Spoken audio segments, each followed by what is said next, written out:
नमस्कार दोस्तों, स्वागत है आपका इस चैनल के ऊपर। मैं Raman Malhotra, astrologer, gemstone expert. दोस्तों, जेमलॉजी के ऊपर ये जो हमारा चैनल है, आपका प्यार, आपका स्नेह एवरीडे हमें मिल रहा है और बहुत अच्छे से जो हमारे व्यूज़ हैं वो बहुत बढ़ रहे हैं। और मैं आपको एक और चीज़ बता दूं, जो मिथ हैं वो भी लोगों के क्लियर हो रहे हैं। तो आइए चलते हैं हमारे एपिसोड की तरफ।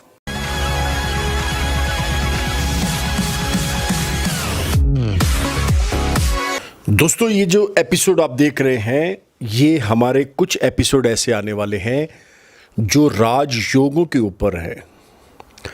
बहुत सारे लोगों के सवाल होते हैं, हमारी कुंडली के अंदर बहुत ऐसे योग बने हुए हैं लेकिन उसका फल, उसका असर उनको नहीं मिल पा रहा। तो वो क्या कारण है, वो भी आपको इस एपिसोड के अंदर बताया जाएगा। और सबसे पहले आपको जो पहला योग बोलिएगा, इसे राजयोग, मैं तो राजयोग ही बोलूँगा, ये बहुत ही बड़ा राजयोग है और इसका नाम है गज केसरी योग। इसको समझना पड़ेगा कि ये कुंडली के अंदर, क्या सबकी कुंडलियों के अंदर होता है? चंद ऐसी कुंडलियों के अंदर गज केसरी योग होता है। इसके बेनिफिट्स क्या हैं, इसको और कैसे कैश किया जा सकता है, ये कुंडली के अंदर कब एक्टिव होता है, ये बहुत सारे सवाल, बहुत सारी चीजें इस एपिसोड के अंदर बहुत आसानी से आपको बताई जाएंगी। तो बात कर रहे हैं गज केसरी योग। एक चीज आप समझ लीजिएगा, ये गज केसरी योग दो ग्रहों की वजह से बनता है। एक देवगुरु बृहस्पति और दूसरे चंद्रमा। अब शायद आपको पता है या नहीं पता है, जो देवगुरु बृहस्पति हैं वो गज के ऊपर बैठे हुए हैं। इस बात को आपको, कभी आपने पिक्चर देखी होगी तो आपको पता लग जाएगा। ये शास्त्रों में बहुत आसानी से बताया गया है कि हर एक ग्रह की एक अपनी इंडिविजुअल सवारी है जिसके ऊपर वो विराजमान है। और चंद्रमा बहुत ही चंचल, बहुत ही फास्ट, बहुत ही एक्टिव, जबरदस्त प्लेनेट माने जाते हैं। बृहस्पति और चंद्रमा जब इकट्ठे होते हैं तो गज केसरी योग को जन्म मिलता है। गज केसरी योग दो तरह का होता है दोस्तों, इस चीज को आपको समझना पड़ेगा। या तो दोनों प्लेनेट किसी भी कुंडली के किसी भी बॉक्स के अंदर एक साथ बैठे हों और दूसरा आमने सामने आ जाए। ये तब ही जन्म लेता है। और आपको फलीभूत कैसे होता है, ये बात आगे चलेंगे, यानी आपको रिजल्ट्स कैसे देता है। अब सवाल बहुत हैं। कई बार आपने देखा होगा कि जब तक उस ग्रह की महादशा, दशा नहीं लगती तो पॉसिबिलिटीज आर जीरो कि वो महादशाएं जब तक नहीं लगेंगी वो ग्रह एक्टिव ही नहीं होगा, वो बॉक्स, वो खाना एक्टिव ही नहीं होगा। यानी उस ग्रह की महादशा, गुरु की महादशा लग जाए, चंद्रमा की महादशा 10 साल की लग जाए, गुरु की 16 साल की है, तो बात हो रही है गज केसरी योग की। अब एक सवाल बहुत आता है कि अगर ऐसा योग है तो हम दरिद्र योग क्यों भोग रहे हैं? अगर ऐसा है तो हमारे पास तो लबालब पैसा होना चाहिए। तो मैं आपकी जानकारी के लिए बता दूं, ये योग आपकी कुंडली में राजयोग तो है लेकिन वो एक्टिव ही नहीं हुआ, ना उसको आपने एक्टिव करा। क्योंकि किसी चीज को आपको एक्टिव भी तो करना पड़ेगा ना। अगर आप मोबाइल लेकर आ गए हैं तो बंद डिब्बे के अंदर वो आईफोन 13 क्या करेगा? आपने तो खोला ही नहीं, आपने ना सिम डाला, ना उसको एक्टिवेट करा। वो एक्टिवेट करना पड़ेगा, तभी आप उसका लाभ ले पाएंगे, तभी आप उसको अच्छे से एंजॉय कर पाएंगे। दोस्तों, छोटी छोटी बातें, छोटी छोटी चीजें जो हमारे शास्त्रों के अंदर, जो हमारी ज्योतिष के अंदर, जो हमें बताई गई हैं जेमलॉजी के अंदर, वो सारी चीजें आपके साथ शेयर कर रहे हैं इन एपिसोड्स के अंदर। अगर आपने हमारे पिछले एपिसोड नहीं देखे हैं तो वो भी देखिएगा, आपको बहुत नॉलेज मिलेगी, आपके बहुत सारे सवालों के जवाब भी मिलेंगे। तो आई होप सो आपको ये चैनल और ये जो मैंने आपको सारी चीज़ें बताई हैं बहुत बहुत ज़्यादा आपकी हेल्प करेंगे। तो आइए चलते हैं हमारे एपिसोड की तरफ। अब एक सवाल मैं आपको इसका जवाब देना बहुत ज़रूरी समझता हूँ। जो लोग बोलते हैं कि हमें गुरु की महादशा थी लेकिन गजकेसरी योग होने की वजह से हमें रिजल्ट नहीं मिला, या कम मिला, या बहुत ही कम मिला। हमें चंद्रमा की महादशा थी लेकिन गजकेसरी योग का कोई रिजल्ट नहीं मिला, कम मिला या बहुत कम मिला। तो मैं उन सब के लिए एक आंसर देना चाहता हूँ कि माय डियर, आपने महादशाएं तो भोग ली हैं, क्या आप उन महादशाओं के अनुसार चले हैं? क्या उस महादशा के अंदर देवगुरु बृहस्पति देवताओं के गुरु हैं? क्या आपने प्योरली वेजिटेरियन रहे हैं? नहीं। क्या आपने सिगरेट स्मोकिंग रोकी? नहीं रोकी। क्या आपने लीकर के ऊपर ध्यान दिया? नहीं दिया। क्या आपने अच्छे कर्म करे? नहीं करे। मंदिर गए, पूजा करी, दान करा, धर्म करा, कर्म करा, तो आपने करा ही कुछ नहीं है। जब आपने इन सब चीज़ों के अंदर किया ही कुछ नहीं है तो पॉसिबिलिटीज़ हैं? बिल्कुल नहीं है। मेरी बातें चुभेंगी, ये मैं आपको पहले क्लियर कर दूं, क्योंकि मैं बहुत प्रैक्टिकल सी बात करता हूं। बहुत सारे लोगों को तो डाइजेस्ट ही नहीं होती, उनका हाजमा खराब हो जाता है कि भैया ये क्या बोल रहे हैं।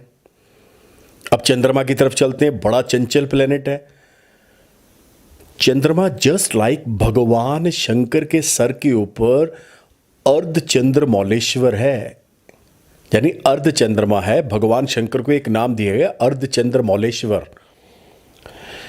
अब चंद्रमा की महादशा आपसे क्या एक्सपेक्ट करती है? दान, धर्म, कर्म, पूजा, क्योंकि वैदिक प्लेनेट है ना ये। तो आप क्या कर रहे हैं? उल्टे पुल्टे कामों में फंस गए। आप क्या कर रहे हैं? बुरे कर्म। तो वो महादशाएं फलीभूत नहीं होंगी। फिर काहे का गजकेसरी योग? फिर तो कुछ भी नहीं है। फिर तो you can waste your money and time. आप अपना समय खराब कर रहे हैं और बिल्कुल उसमें आपको रिजल्ट नहीं आएगा। फिर आप चिल्ला चिल्ला के बोलते ज्योतिष नहीं होती। अरे भैया बिल्कुल नहीं होती। वो क्यों नहीं होती? आपकी वजह से नहीं होती। ज्योतिष तो है लेकिन आपने खुद उस चीज को खराब कर लिया है। चलो एनी हाउ, अब चलते हैं कि अगर आप इन सब में से कोई चीज नहीं कर रहे या कम कर रहे हैं तो उसको कैसे एक्टिव किया जाए, ये बहुत जरूरी है। तो गजकेसरी योग के लिए मैं फिर से आपको बता दूं, ये बहुत टॉप 10 राजयोग के अंदर आता है। दो चीजें जरूर करिएगा, एक रत्नों का सहारा लेना है और एक दान का सहारा लेना है। चलते हैं कैसे कैसे क्या करना है। तो सबसे पहले आपको देवगुरु बृहस्पति का पत्थर पीला पुखराज श्रीलंका का डालना पड़ेगा राइट हैंड की पहली अंगुली में। धातु इसका गोल्ड है। गुरुवार के दिन पूजा करवा के शुद्ध करवा के वैदिक मंत्रों द्वारा आप इसे डालेंगे तो रिजल्ट्स बहुत ही धुरंधर, बहुत ही जबरदस्त आएगा। नंबर 2 पे चलते हैं। चंद्रमा का पत्थर यानी साउथ सी का मोती, बसरा का मोती आपको राइट हैंड की लिटिल फिंगर में डालना पड़ेगा चांदी में। मंडे के दिन पूजा करवा के विधि पूर्वक आप इसे डालेंगे तो रिजल्ट्स बहुत ही फास्ट क्विक आपको आने शुरू हो जाएंगे। अब ये दोनों पत्थर जब आप डाल लेंगे तो my dear, possibilities are very much bright. 100 नहीं, 1000 नहीं, लैक्स ऑफ परसेंट आपको उसमें रिजल्ट आना शुरू हो जाएगा। आप कुछ दान की तरफ भी चलते हैं, ये भी बहुत ज़रूरी है। एक चीज़ का ख्याल रखिएगा, ये दोनों पत्थर आपने लेफ्ट स्टेट सर्टिफाइड ही लेने हैं, चालू रतन बिल्कुल नहीं लेने हैं। तो अब दान क्या है जिसको करने से हमें फायदा मिलेगा गजकेसरी योग के अंदर? देखिए, सबसे पहले आपको देवगुरु बृहस्पति का दान, जैसे केले हैं, चने की दाल है, केसर है, ब्राह्मण को वस्त्र है पीत वर्ण के, ये देने पड़ेंगे।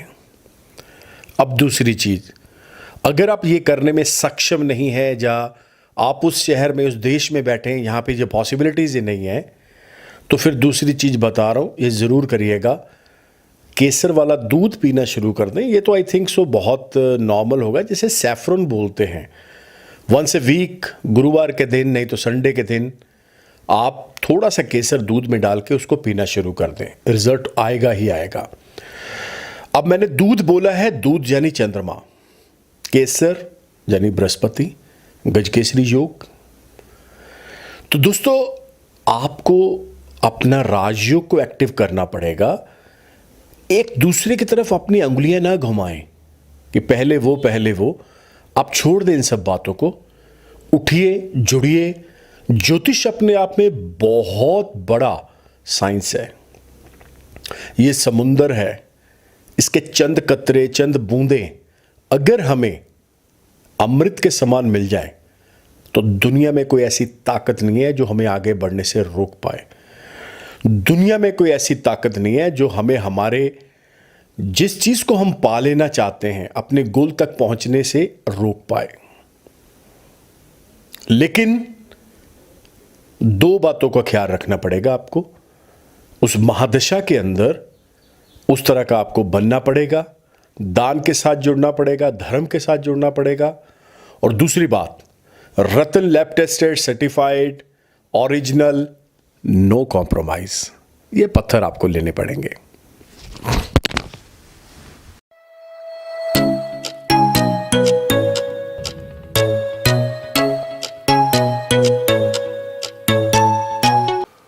दोस्तों आया मजा? ये जो आपने एपिसोड देखा है, पूरे का पूरा एपिसोड, दोस्तों ये तभी बनता है जब आपका प्यार, आपका स्नेह हमारे साथ जुड़ता है, जब आप लाइक करते हैं, शेयर करते हैं। अब मैं बार बार, मेरे को मेरी पीआर एजेंसी बोलती है कि आप ये शब्द जरूर बोले, शेयर करें। मैं तो बोलूँगा सबसे पहले आप इस एपिसोड को अपनी लाइफ के अंदर लेकर आए।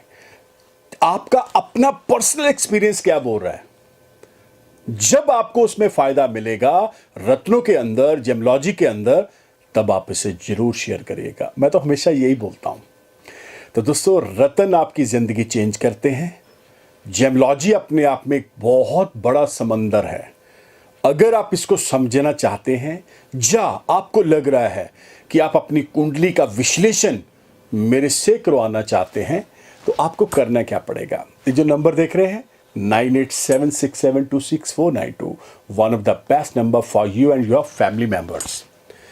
आप इंडिया में हैं, इंडिया से बाहर हैं, कहीं पर भी हैं, आपको आने की जरूरत नहीं है। डिजिटल जो प्लेटफॉर्म है, इसके ऊपर व्हाट्सएप चल रहा है।